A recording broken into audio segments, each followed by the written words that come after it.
പ്ലാച്ചി പോയപ്പോൾ മഞ്ജു എത്തി. ലൈവ് അപ്ഡേറ്റിലേക്ക് പോകാം. അതിരാവിലെ തന്നെ ആദില തന്റെ ടെഡി ബെയർ എല്ലാം ആയിട്ടാണ് നടത്തും. അങ്ങനെ ആദില കിച്ചണിൽ വരുമ്പോൾ അനീഷ് ചോദിക്കും, കുട്ടി എഴുന്നേറ്റോ? അപ്പോൾ ആദില പറയും, ആ എഴുന്നേറ്റു. ചേട്ടൻ കുഞ്ഞിനൊന്ന് പിടിച്ചേ, മമ്മി ചായ ഉണ്ടാക്കട്ടെ. അനീഷ് അപ്പൊ പറയുന്നുണ്ട്, വേണ്ട നീ തന്നെ വെച്ചോ എന്നൊക്കെ പറഞ്ഞ അനീഷിന് അവിടെ ചിരി വരാണ്. ആദിലയുടെ സംസാരമൊക്കെ കേട്ടിട്ട് അനീഷ് അവിടെ പൊട്ടിച്ചിരിക്കുന്നതാണ് ലൈവിൽ കാണിക്കുന്നത്.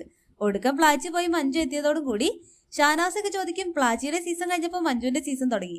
അപ്പോൾ അനുമോള് പറയുന്നുണ്ട്, പ്ലാച്ചിയെ ഞാൻ ഇനി പുറത്തെടുക്കില്ല. പ്ലാച്ചി എവിടെ നിന്ന് ഞാൻ പുറത്തെടുക്കുന്നത് എനിക്ക് നല്ലതിനല്ല എന്ന് എനിക്ക് തന്നെ മനസ്സിലായി. അതുകൊണ്ട് ഞാൻ ഇനി വീട്ടിൽ പോയിട്ട് അതിനെ എടുക്കുകയുള്ളൂ എന്നെല്ലാം അനുമോൾ അവിടെ പറയുന്നുണ്ട്. സത്യം പറഞ്ഞാൽ അനുവിന് അത് തന്നെയായിരിക്കും നല്ലത്. പിന്നീട് അതെല്ലാം കഴിഞ്ഞാൽ അതിലേക്ക് കിച്ചണിൽ ഒരുപാട് പണിയുണ്ടല്ലോ. ഒരു കയ്യിൽ മഞ്ജുവിനെ പിടിച്ച് മറ്റേ കൈ കൊണ്ടാണ് പണിയെടുക്കുന്നത്. അത് കണ്ടുകൊണ്ട് അനീഷ് പറയുന്നുണ്ട്, മഞ്ജുവിനെ ഇങ്ങോട്ട് താ, ഞാൻ അതിനെ കൊണ്ടുപോയി റൂമിൽ കിടത്താം. അപ്പോൾ അതിലെ മഞ്ജുവിനെ അനീഷിന്റെ കയ്യിലേക്ക് മെല്ലെ വെച്ച് കൊടുക്കാണ്. ചേട്ടാ നോക്കിക്കോണേ, അവള് നല്ല ഉറക്കമാണ് എന്നെല്ലാം പറയുമ്പോൾ അനീഷിന് അവിടെ ചിരി വരും. ഷാനവാസ് പറയും, മഞ്ജു ഒരു പണി കൊടുക്കും മാമന്, ഒരു സുപ്രഭാത പണി കൊടുക്ക് എന്നെല്ലാം പറഞ്ഞുകൊണ്ട് ലൈവിൽ ഫുൾ കോമഡിയാണ്.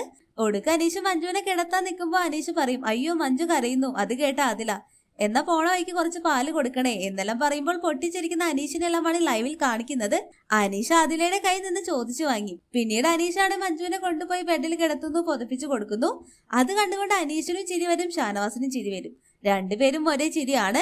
ലൈവിൽ അതിരാവിലത്തെ ഭാഗങ്ങളെല്ലാം മഞ്ജു തൂക്കി. അപ്പോൾ ലൈവ് അപ്ഡേഷൻ നമ്മുടെ ചാനലിൽ ഉണ്ടാകും. ആദ്യമായിട്ട് കാണുന്ന പ്രേക്ഷകരാണെങ്കിൽ യൂട്യൂബ് ചാനൽ സബ്സ്ക്രൈബ് ചെയ്യാൻ മറക്കേണ്ട.